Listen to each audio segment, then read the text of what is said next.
All right, welcome back. So let's talk about generics. Okay, I know that this series of TypeScript have been somehow.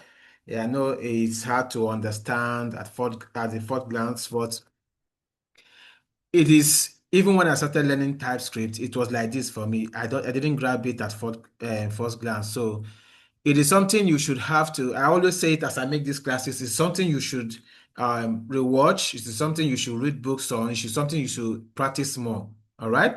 So the big idea of generics, as the name sounds, something that is general. Okay. So we are creating something so that anybody can actually use it. That is somehow the idea of generics. So if interfaces help you design structure, remember we talked about interfaces, and interfaces help us to design structures. Generics help you to reuse your logic without losing the type safety. Everything we talk about TypeScript here is making JavaScript type safe. Everything we talk about here is type safety, type safety. So this is one of the most powerful features in TypeScript generics, okay? I believe you would have seen something like this, but if you have not, just try as much as possible to grab this. So generics allow you to write flexible, reusable, type-safe code. Okay, so instead of me to write a function that takes in a parameter of number, I can write that function to take a parameter that is generic so that anybody who is calling that function can now use any type that they want to use. Okay, so we write it once, we use it for any type. Just like I just said now, I can write a function that takes in a parameter of number or a parameter of customer, a parameter of transaction, a parameter of wallet.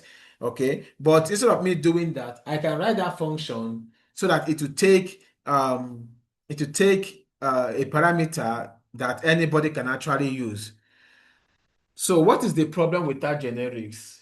Let's take a look. So if I am not using generic, this is what I'm going to write a function like this.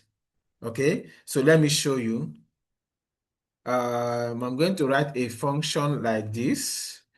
I'll say function add. Okay, I can say function generics. Okay, and it's taking, let's assume the param. Okay, I can make it any, the type to be any. Okay, and I'm just saying return param. So now this is not type safe. It is not at all. Remember what we talked about the any type. All right, this is not type safe. So this is without generics. But if I want to use generics now, what would I do? I would change this any to any number. I can say t. This is the conventional thing we use. We always use t. I can use k. I can use any letter at all. But let me not rush into that. Let us continue with the slide. So this is without generics. It works, but there is no type safety. If you're working with TypeScript and you're still not concerned about type safety, that means you're not using TypeScript well. It's about type safety. It loses intelligence because any wouldn't give us any intelligence. Your Visual Studio Code will not know exactly the type it is. So, but the solution with generics, look at how we do it. Okay. Now, this is a generic function. If I go back to my own function, if I want to make this function generic, I will first of all, before the parentheses, I will use this angle bracket and I can say T. Do you understand? You can see that the error has gone. Do you understand? Look at what I'm doing here. I am making this function a generic function. So I am telling TypeScript that this function can take a type of T and the parameter is also a type of T. And it could also return a type of T. Do you understand? So if I now want to call a function, I will now say generics. Okay. I can now pass in, let's assume I pass in a string.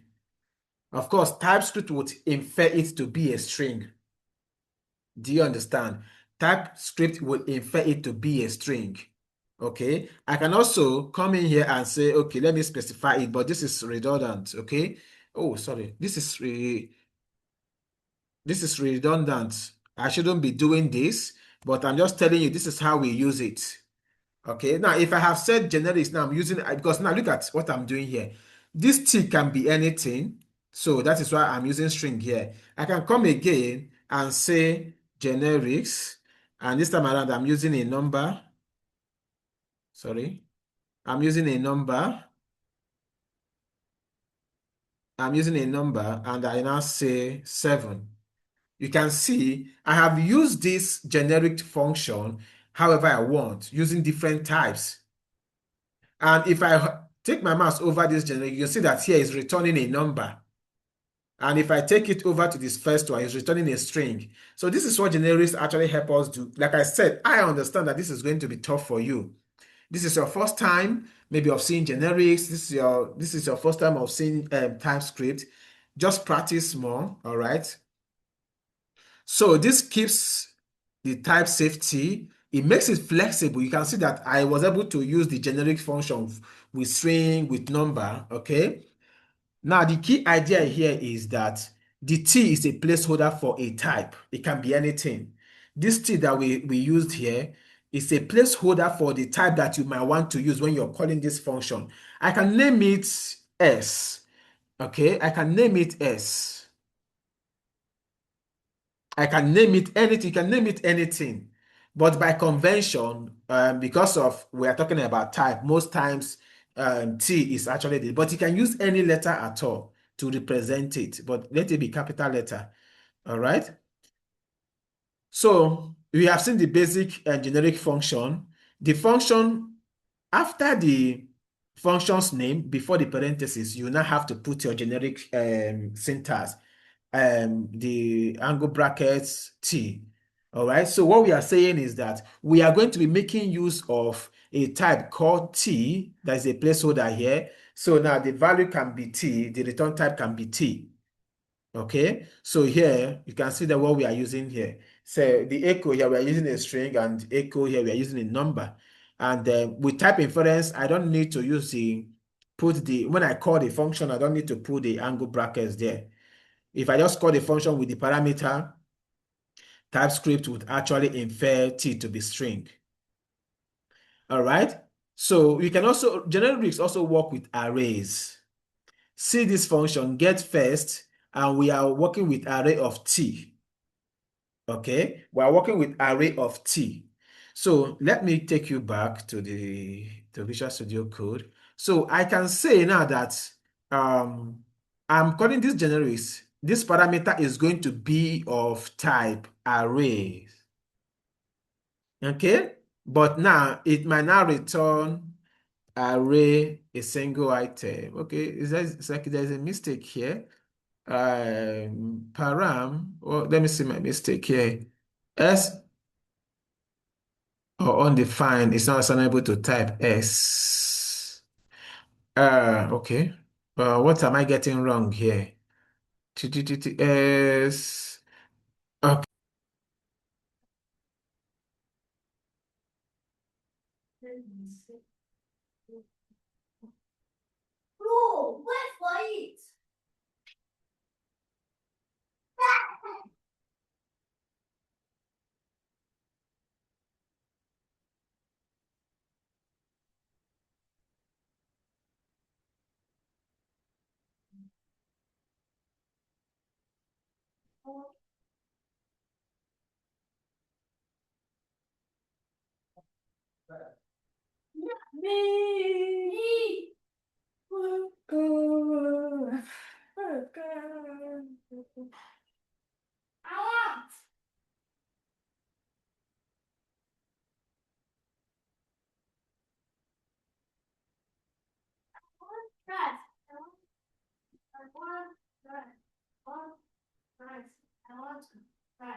All right, so sorry for the break in transmission. Okay, so what are we trying to do here? We're trying to write a function that actually takes in an array of a particular type and returns that particular type. But it seems here that having some errors, so it's saying that S is not okay. So maybe I will just have to typecast this thing as S. I think maybe to solve the problem here. All right. So Going back to our example, you see we have array, this array is of type T, okay, and is returning T, okay. So, but I don't know okay. So that's exactly what we have here. And then, like I said, this S can be T. That's the most. So let's go with T. Let's continue to go with T. And okay, so here I'm typecasting it to be a T. Okay, I'm typecasting it to be a T. All right. So now this is how we can use it. When we now call the function, we are now passing an array of a particular type. We can actually specify the type here, but there will be no need. TypeScript will infer the type from the array items. So if I go back, and then in this case, now you can see it's giving us an error here. So this will no longer make sense. Generics need an array. It needs an array. All right, you can see there's no error anymore there again. All right. It needs an array. It can either be, in this case now, we are specifying an array of string and array of numbers. So I can go with this. Then, of course, we can still say, okay, we want this thing to be an array. This is going to be a number array. Okay, why that error? Okay.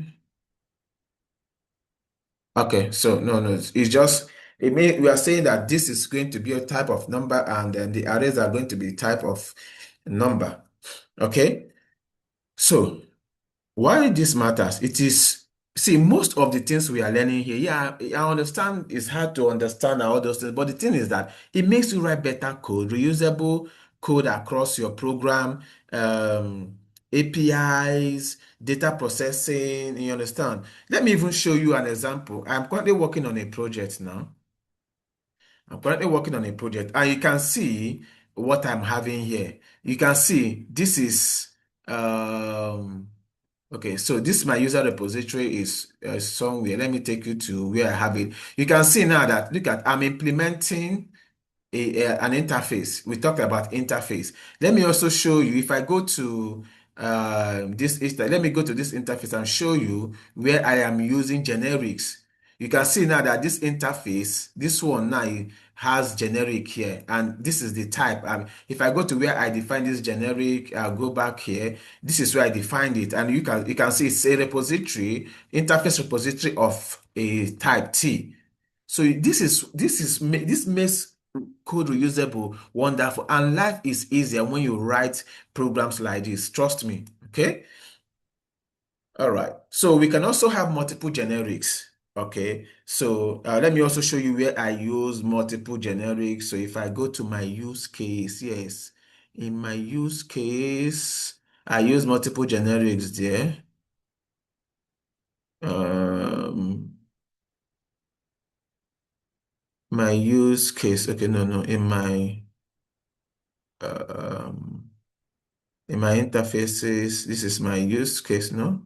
All right, this is my use case. Look at, I am using multiple interface, sorry, multiple generics here. I have a type input, and I have another one output. So you can see it can be, I can say T or S, I can name it anything. Do you understand? I can name it anything. So here, this is the input I'm expecting, because this function would execute with a parameter. So this is input, and it will return a promise of the output. Okay, so don't get confused. Just try to grab as much as you can grab. So here we have a function that is taking a T and a U. So A is of type T, B is of type U, and then we are returning A and B as an object. So it can be multiple, it can be three, four, five, but it's just that if you're working with different if you're going to be working with different types in your function or in your interface or whatever, you can have multiple generics. All you have to do is to do comma and then. So A is going to be of type T, and B is going to be of type B is going to be of type U. Okay, so you can see now when we are calling this pair function, we say that the first one is string, the second one is number, and that is how it's working here. And if you don't get it right, to flag an error. All right, so key value pairs, especially when we work with dictionaries. Sorry, we don't do dictionaries in JavaScript. It is map. If you have written any code with map before, you know that we have key value pair.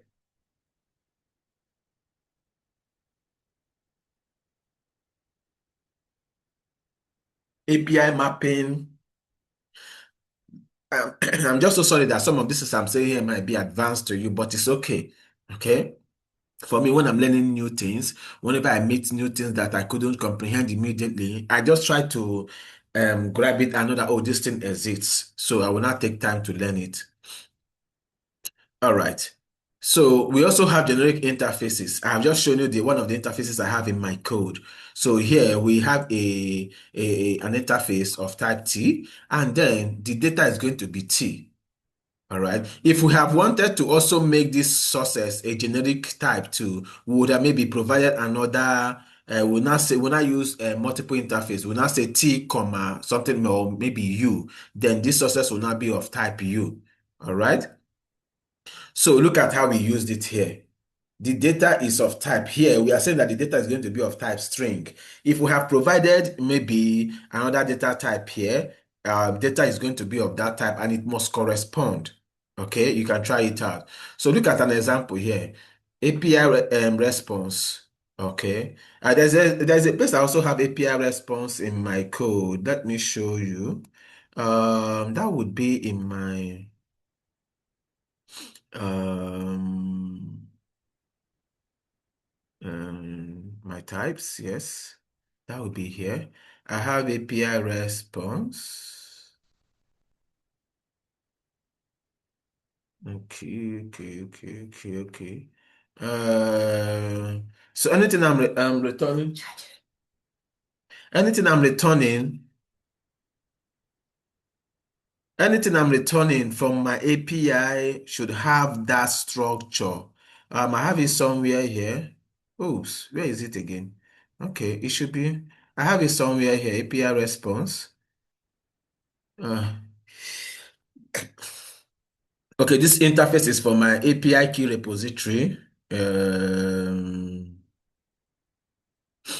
Okay, I can't find it and I don't want to waste too much time here. Okay, look at it, user API response. So whenever I'm returning any user response from my API calls or from my controllers, okay, it must contain access token to be a string. It must contain refresh token to be a string. It must contain the user object to be a DB user props. You can see how this thing looks good here, but don't worry, it's not small, okay? You'll get to this level.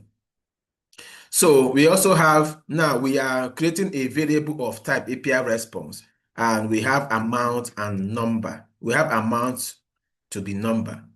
Okay, so this is the type. This is a structure. In as much as we didn't give it a name, this is a structure. We are saying that the data will have this structure, amount, number, amount to be number, and that is what we have here. Okay, you will enjoy this thing when you do more. This has to, we are talking too much about API. If you have not, even if you're a front-end developer, you want to become a front-end developer, you also work with APIs. Okay, just don't get frustrated. Just try to, just watch it like 2, 3 times. Okay. So we also have a generic type aliases. Okay. So here, we are using this. Okay, so this is powerful, guys. Just try grab as much as you can grab. And then we also have something we call generic constraint. So even if I have a generic type, I can also say that this type must have a particular property. This type must have a particular method, something like that. So now here we are having T to be, if I say T, Now, if I mistakenly go and use a property or a method that T does not, okay, let me go back. If I go back to this, now I am saying T. What if I want to perform any operation on T? And then let's assume I went and said param of this dot length. And what if dot length does not exist? Because I'm using TypeScript now, it's giving me whatever it's giving me. What if dot length does not exist? Okay, what if dot length does not exist?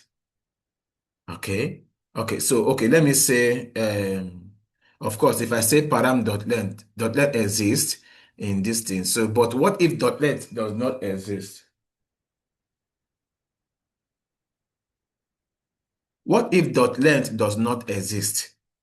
Do you understand? It could be a problem. So I could now, if I want to make this, if I want to make sure that anybody who is calling this generic function calls it with a type that has a particular length property, I will now say T extends um, this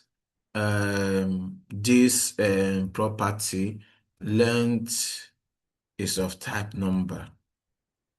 Do you understand? So this is constraint. I'm constraining this T to have to extend this particular structure. So it means that you can see now, I'm having issues here because number here does not have a length property. But the hello we are having here has a length property. So this is string. String has a length property. So I am constraining, what did I do here? Okay, I'm constraining this to be of type that has a length property. I'm just so sorry that this thing might be somehow to you. I'm so sorry. Okay. So now the problem we might have is that item might not have a length property. So to solve this thing, so whenever we want to say, okay, yes, in as much as it's a generic type, but we want to constrain it to a particular type, we want to constrain it to a type that has a length property, then we'll now say T extends. We'll now have the structure. Now, this structure can also be a type alias or an interface. So I can just take this guy out, and then I will just declare an interface here. I'll say interface, let me just call it I length. See, I like interfaces. When I create interface, I like to use the I so that it will be very obvious that it's an interface. So now I can now say T extends I length, and everything will still be fine. Everything will be fine. Okay, so everything will be fine. So I'm using this interface and make sure that this T must extend this interface. That means T must have a length property. And you can see now number here does not have a length property. Okay, so this means that T must have a length property. We are saying T extends this structure. Now you can see me in my own, I have put it in an interface so that it looks more readable. Okay, so here we are using hello. Hello is a string and a string has the length property. But if you try to use number, all right, yes, array has a length property, so it will go well. But if you try to use number, it will not go well. All right. So we also have key off. Like I said, if you don't grab these things, no problem. Just know that these things exist. Okay. We have key offs. I can say that K or T extends key of T. It means that the K or that type, whoever will use this type, must have a particular um, key of type. Okay. It must have a particular key. So look at it. Here we say that K, we have two generics here, T and K, but we are saying that K must extend key of T. All right. So now K must have a key of type T. So now look at here, object, where the object is of type T and the K is of type K. So now look at what we are doing here. We have this user named Paul Age, and then this user is the object that we are working with. But this user, which is in this case, this T, all right, K must extend key of type. So this is the key. Sorry, the T here is user, and we are saying that K must extend key of that. So in essence, we are saying that whatever we use as K must be a key of the type T. So here we are saying that the type here is T. Look at the T here. The first argument here is the user, which is the T as an object. And then whatever we put in as K as the second parameter argument here must be a key of T. So name here is a key of this T. Age is a key of this T. But if I try to use email, you can see now that this our user object does not have an email property. K extends key of type. So K must be a key or a property of T. So in this case, email that we are using here is not a property of T, so there will be an error. All right, I know this will sound so confusing. Even me that is teaching it is it's even sounding confusing, but like I said, it is more of practice, practice, practice. Okay, and you get to understand it. So you can also give a default generic. You can say that the T, if the user does not provide a type, the type is going to be T, just like we have default parameters and all those things. Okay, so default values or stuff like that. So here, it's of type boss and the value is hello. All right. So here the default parameter here, the default parameter here is string. So the value that we are returning here is of type T. So we also have generics in classes. We have not talked about classes, but the thing is that we also have generics in classes. Our classes can also be generic. All right, so here we are saying that this storage is going to be of type T, and everything we are doing inside here is using the T. So if you have understood all these things we've been saying before, you would understand this. But if you haven't, it's okay. There is no need of me explaining because we have not taught classes, but classes can also have generics. Okay. So real world fintech examples, API response is of type T, is a generic type of T, and it returns data T. Now look at this fetch function. This fetch function is of type T, and it is taking a URL of type string and it is returning a T. So whatever, when we call this fetch data, whatever we put here now, look at it, we are saying that the type here is of this structure name. That means the structure, whatever structure this fetch data is going to return, remember it's returning a T. And we have given it this type name of type string. So this is the type. All right. That means this guy must return.